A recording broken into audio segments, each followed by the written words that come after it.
There are stories I have kept close for a long time, and this is one of them. Pull your chair nearer, dear friends, because what I am about to tell you happened on an evening in February, in the kind of cold that Ontario does not apologize for, the kind that gets into the walls of a building before it gets into your bones, and stays there long after the fire is lit. It is the story of a man who had decided quietly and with great thoroughness that his life was finished, and of a young woman who had not been informed of that decision, and of what happened when the two of them were left alone in a railway station with no power and no way out, and nothing between them but a stub of pencil and a few sheets of telegraph paper. I have thought about this story for years. I keep coming back to it because I think it tells us something true, not a comfortable truth, the kind that sits with you. Now, let me tell you about Lord Harwick.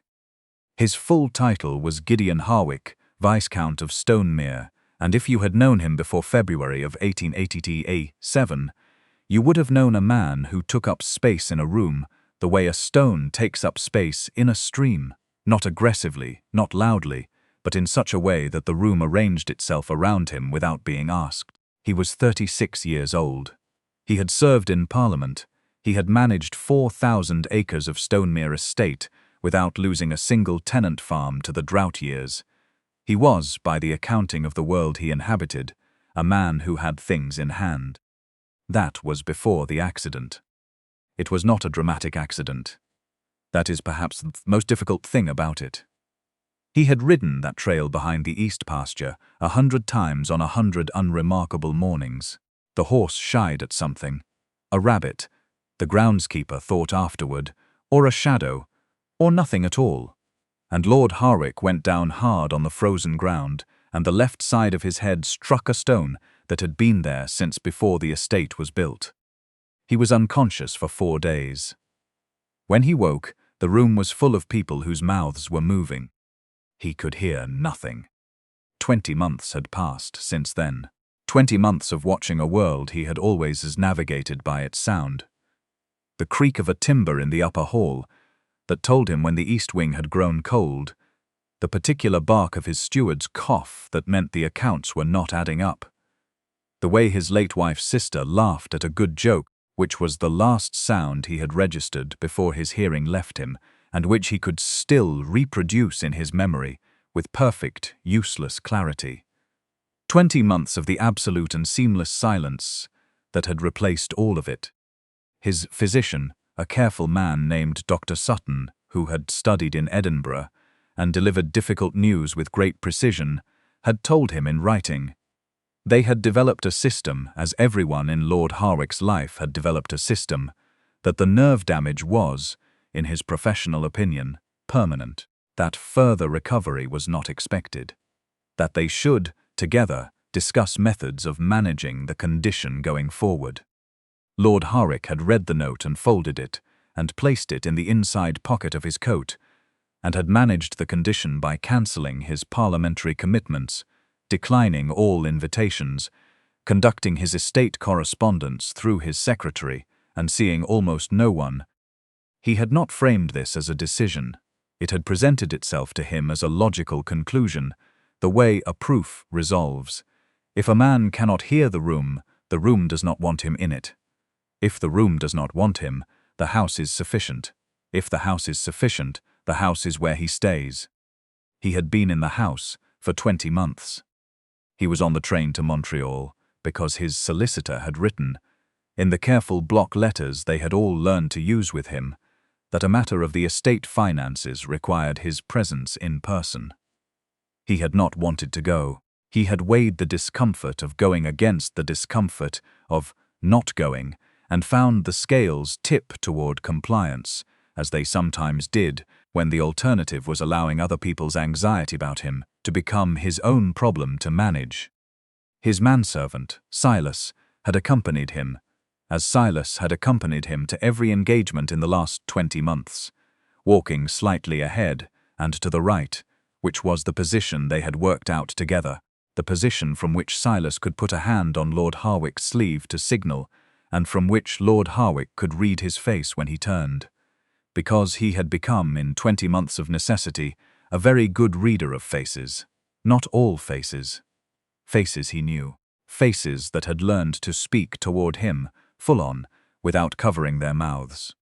Silas had a sister in Toronto whose baby had come early. The telegram reached them at the Bellwood Crossing stop, 40 minutes east of the city, just as the February sky turned the particular yellow-white. That means the weather is about to become a serious matter. Lord Harwick read the telegram and looked at Silas's face and told him in the precise and now effortful speech of a man who cannot hear himself to go, that it was fine, that he would take the next train. Silas had written on the pad they carried. The next train is in 3 hours. The weather. Lord Harwick had put his hand up. He had said go. Silas had gone. The next train was cancelled. 40 minutes later, when the storm came in from the north and turned Bellwood Crossing into a place that was not going anywhere for the foreseeable future. And Lord Harwick stood in the waiting room of the Bellwood Crossing railway station. A room that smelled of coal smoke and damp wool and the particular staleness of a public space that has held a great many people who were not intending to stay, and watched the other passengers move around him and understood, from the quality of their movements and the way their mouths had gone tight and their coats had come back on, that the foreseeable future was going to be spent here in this room. In the company of strangers whose faces he did not know and whose mouths he could not read. In the silence that was never quite silence, because silence implies the absence of something, and what Lord Harwick had was not the absence of sound but the presence of nothing, which is a different thing entirely. He sat down, he put his hat on his knee. He looked at the window, where the snow was now moving sideways in the manner of snow that has decided to be thorough about it. He thought, with the specific and exhausted clarity of a man who has been thinking the same thought for 20 months. I should not have let Silas go. He did not mean it about Silas. Silas's sister's baby was in hospital. Of course he had let Silas go. But the thought arrived every time he was in a situation he could not navigate, and he had stopped fighting its arrival because fighting it had cost him more than simply allowing it to sit down beside him and be there until it left. The lights went out at 7:15. Not gradually. One moment the station had the amber glow of its oil lamps supplemented by the newer electric fixtures, and the next moment the electric fixtures were gone, and the room was amber and dark at its edges, and full of people whose mouths he suddenly could not see at all. He stood. He did not know why he stood. Standing made nothing better. He had excellent night vision, always had, and his eyes adjusted quickly, and the oil lamps remained, and he could see the shapes of people moving, and he could not hear any of them. He stood because sitting had stopped feeling like a viable position, and his body had made the decision before his mind had, which happened more often now than it used to. Something touched his arm. He turned. She was perhaps 27 or 28. She was wearing the dark blue uniform of the railway telegraph service with the collar slightly rumpled, the way a collar goes when someone has been on a long shift and stopped worrying about it several hours ago. Her hair was brown and pinned up with the efficiency for someone who pinned it for function and not appearance. She was holding a candle in one hand and a piece of paper in the other, and she held the paper up to the candlelight so he could read it. The generator's blown. I've got the back office. Stove is working. You looked like you might want somewhere quieter. You don't have to. He looked at the note. He looked at her face. She was not performing concern. She was not managing him. She was offering a thing and making clear it was refusable, which was, he found, the most direct communication anyone had offered him in 20 months. He said, and he heard himself say it in the strange underwater way he heard his own voice now, felt through his jaw and chest rather than through his ears. "Thank you." She nodded. She turned and walked, and he followed. Before we go any further, if you are new to Moonlight at Bellwood, this is where I ask you to stay a while. We tell stories here about the things that find us when we are not expecting to be found, about the moments that change the direction of a life without announcing themselves as such. If that sounds like the kind of thing worth an hour of your evening, stay, subscribe, and come back for the next one. If you have been here before, dear friends, you know how much your company means. Now, back to the back office of Bellwood Crossing Station and the woman who had just made the only sensible offer anyone had made to Lord Harwick in a very long time. The back office was small. There was a stove doing its job with admirable commitment, a desk covered in telegraph logs and a tin coffee pot, and 2 chairs that did not match, one with a strip of leather where an arm had been repaired, and one that had clearly been borrowed from somewhere else. She set the candle on the desk and gestured at the better chair with the ease of someone who was not performing hospitality, but simply allocating furniture. He sat. She took the borrowed chair, pulled a pad of telegraph paper toward her and wrote, "My name is Miss Calvert, Nora. I'm the night telegraph operator. The station master went to get parts for the generator before the road closed. He won't be back tonight." She pushed the paper across. He read it and wrote beneath her words, because the pad was there and the pencil was there, and it was the most natural thing. "Lord Harwick. I am stranded as well. My man went to Toronto, family emergency. He'll be worried when he can't reach me." She read this and wrote, "I can try to telegraph when the line's clear. It's been down since 6. Storm." He wrote, "Can you read lips?" She looked at that for a moment. Then she wrote, "Some, not strangers usually. You can try. I'll tell you when I lose the thread." He said carefully, watching her face, "How long have you been here?" Not a question, the way he said it. Just the words. He had stopped inflecting questions upward because he could not hear the inflection, and found that people responded to statements and questions with equal willingness if you looked at them steadily enough. She said, and she said it toward him, full face, lips distinct, the way some people knew to do and most did not. 3 years this March. Before that I was in Hamilton. He said, "You learned to speak toward someone." She wrote, "My younger brother, deaf since birth. I grew up doing this." A pause. Then she added, "He's the one who taught me it was rude to talk across a room at someone." Lord Harwick read this and said nothing for a moment. He had spent 20 months surrounded by people who were learning, slowly and with great goodwill, that talking across a room at someone was not useful. The learning was ongoing. It was tiring for everyone, in ways that no one mentioned because mentioning it seemed ungrateful. He wrote, "He sounds like a sensible person." She wrote, "He is. He's also insufferable about it." He looked up from the paper. She was watching him with the particular expression of someone who has made a joke and is waiting to see if it lands. He had not in 20 months had anyone make a joke that was not the careful, charitable and kind. The kind designed to show him that things were still normal, that people still laughed, that the world was still a place where laughter happened and he was welcome to witness it. This was not that kind. This was the ordinary kind, that assumed he was capable of receiving it without requiring that it be softened first. He said, "So are most sensible people." She smiled, not performed, just there. The storm pressed against the single window of the office. He could see it moving at the candlelight's edge. He thought about the sensation of a blizzard, which he had experienced many times with his hearing, and which was profoundly different without it.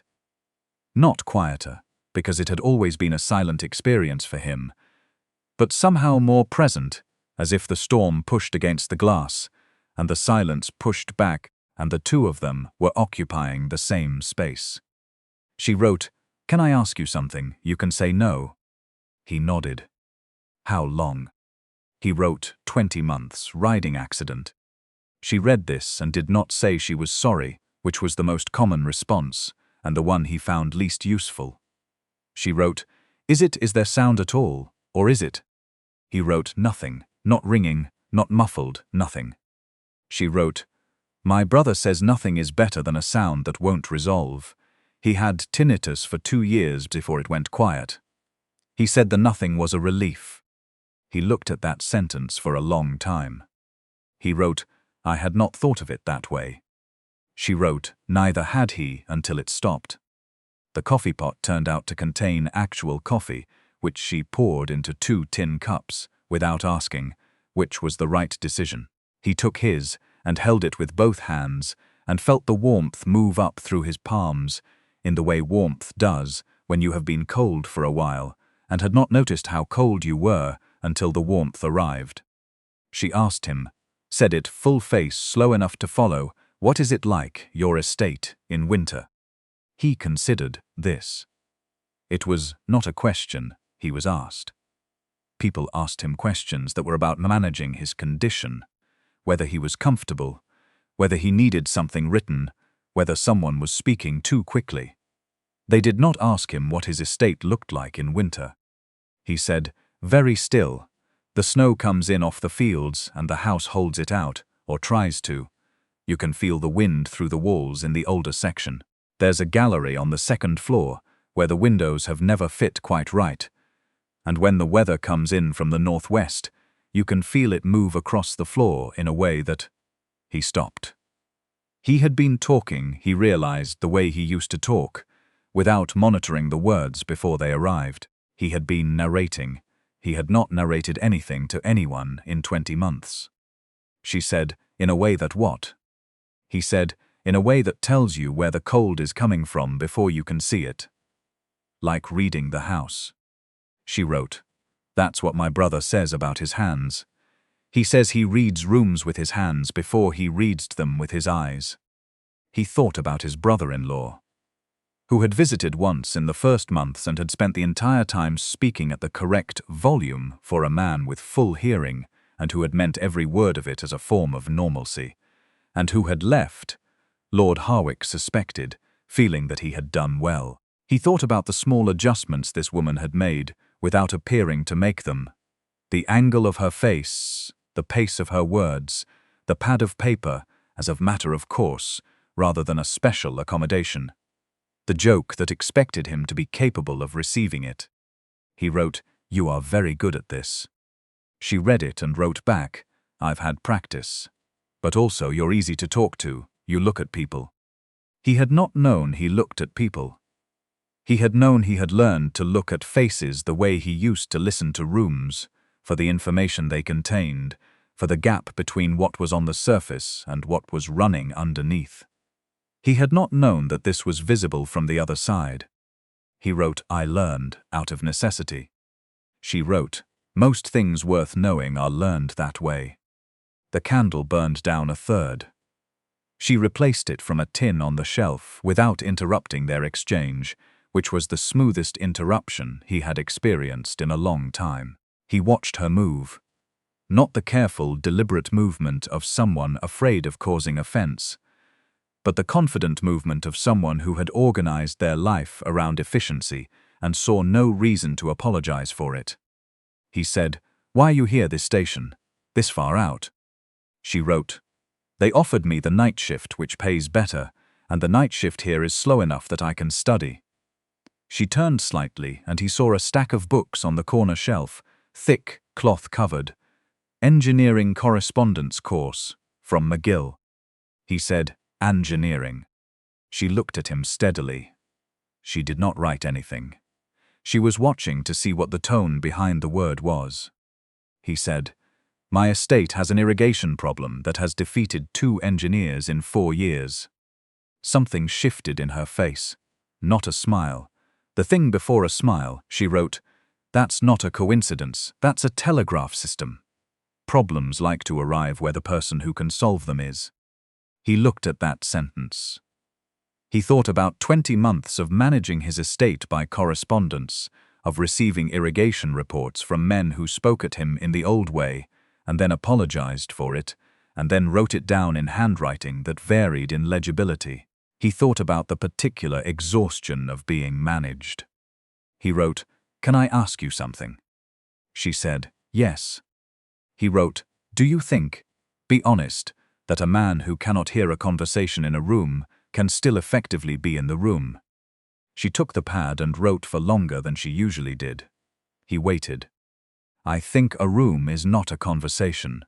I think a room is people and information and decisions that need to be made. My brother chairs the school board in his township. He's been doing it for 3 years. He says the hearing members talk more than they should, and he has the advantage of not being expected to fill silence. He fills it with decisions instead. She pushed the pad across. He read it twice. He wrote, "No one has said that to me." She wrote, "Someone should have said it 20 months ago." That is when the stovepipe fell. It was not a catastrophic fall. A bracket had worked loose in the cold, and the wind's pressure on the roof had done the rest, and the upper section of the stovepipe pulled away from the wall fitting with a sound he did not hear, and a shower of soot and trapped heat that he saw in the sudden change of her face. She was up before he understood what was happening, moving toward the stove, pulling the flue damper shut with the quick certainty of someone who knew exactly what she was doing and why. A piece of pipe swung free room without thinking, 3 steps from the chair to the stove, and caught it before it could reach her, which required touching something that was still hot from the inside, which he noted without much urgency and would note more urgently later. She had the damper closed, the immediate problem resolved. She turned. She looked at his hand. She took it. Both her hands around his, without asking, examining the reddened skin with the focused attention of someone assessing damage rather than performing concern. She said, "Cold water, there's a bucket." He said, "I'm fine." She looked at him with the expression of a woman who has dealt with stubborn people before and has developed a patience for it that is not the same thing as tolerance. She said, "I know you are. Cold water anyway." He put his hand in the bucket. The cold was immediate and total and useful. She was checking the stovepipe bracket with a lamp, assessing whether it could be temporarily secured. He watched her work, the efficient movement of her hands, the absence of any motion that was not necessary. She found a length of wire on the shelf. He suspected she knew where everything in this office was located and had known since her first week here, and bound the bracket back to the wall with 3 precise loops that would not have been out of place in an engineering diagram. She stood back, looked at her work, looked at him. She wrote, "Your hand." He wrote, "Minor, I've had worse." She wrote, "I know, I'm saying thank you." He put the pencil down. He looked at her in the lamplight, in this small office at the back of a snowbound railway station, with the storm making the window flex in its frame, and the stove drawing properly again, and the wire holding, and the coffee long since cold, and the telegraph still down, and no train until morning, and nowhere else to be. He said, "Miss Calvert." She said, "Yes." He said, "I have been sitting in my house for 20 months. He said it carefully, the way he said everything now, each word distinct. "I made a decision after the accident that the correct management of my situation was to remove myself from situations I could not manage. I told myself this was responsible. I was protecting." He stopped. He found the honest form. "I was protecting myself from being visible in a state I did not wish to be seen in." She did not write anything. She was listening, or whatever the full-face equivalent of listening was, which she was doing.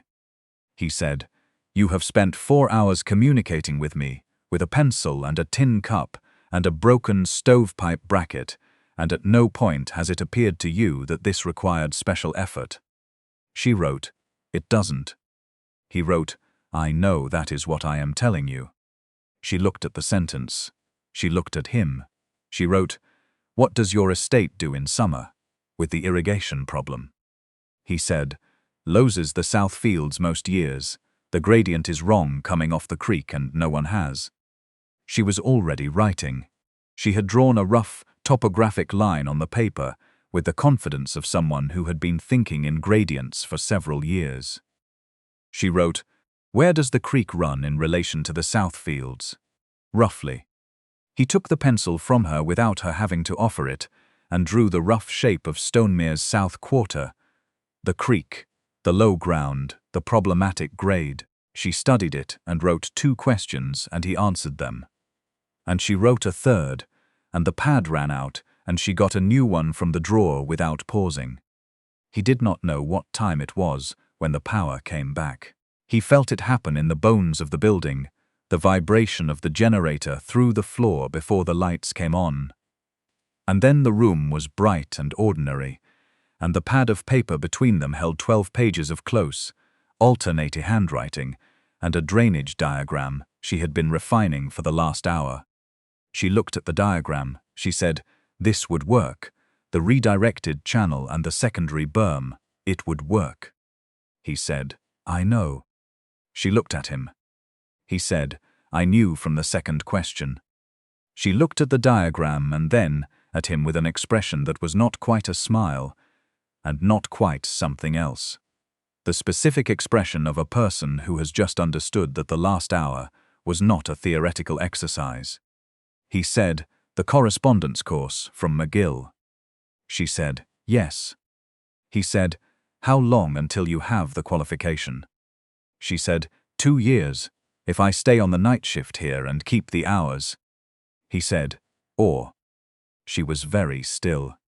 He said, "Stonemere has a land agent who handles the day-to-day and an estate manager who handles the long-term, and neither of them can solve the drainage problem.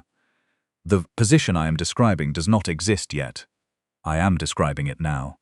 He paused. He had not spoken this many consecutive words to anyone in 20 months.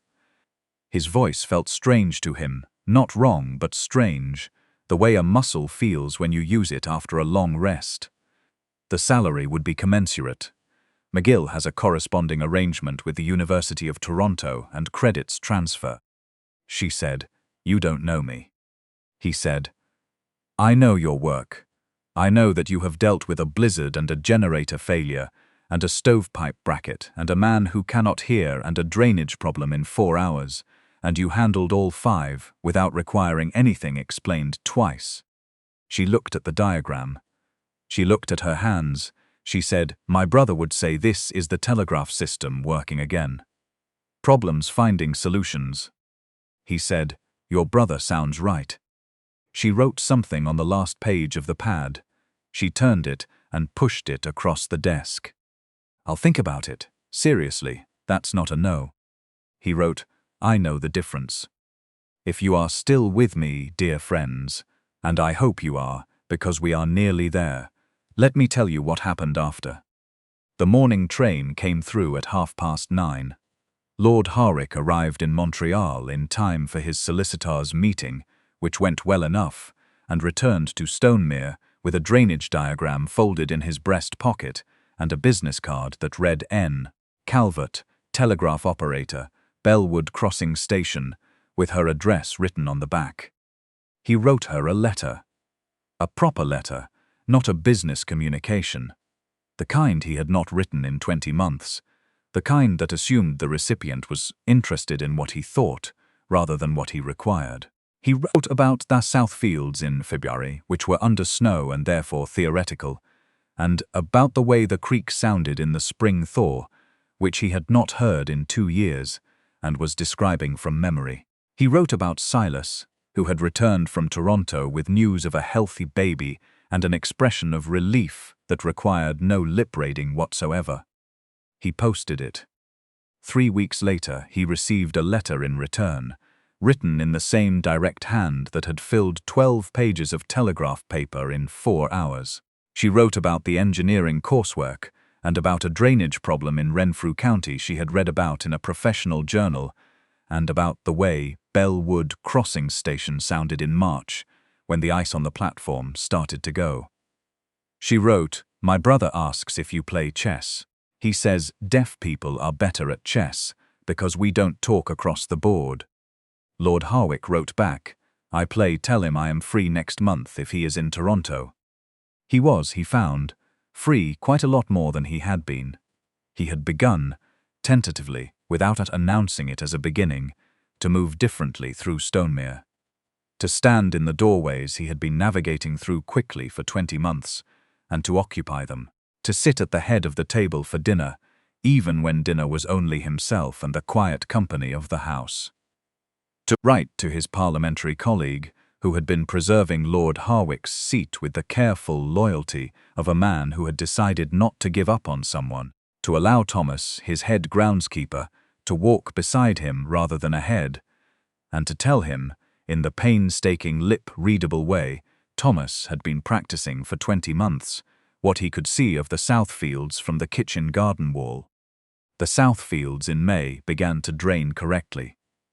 The solution Miss Calvert had sketched on telegraph paper in 4 hours agitated over 3 months of correspondence and implemented by a crew from the nearest engineering firm, who were handed the diagram and told to follow it precisely.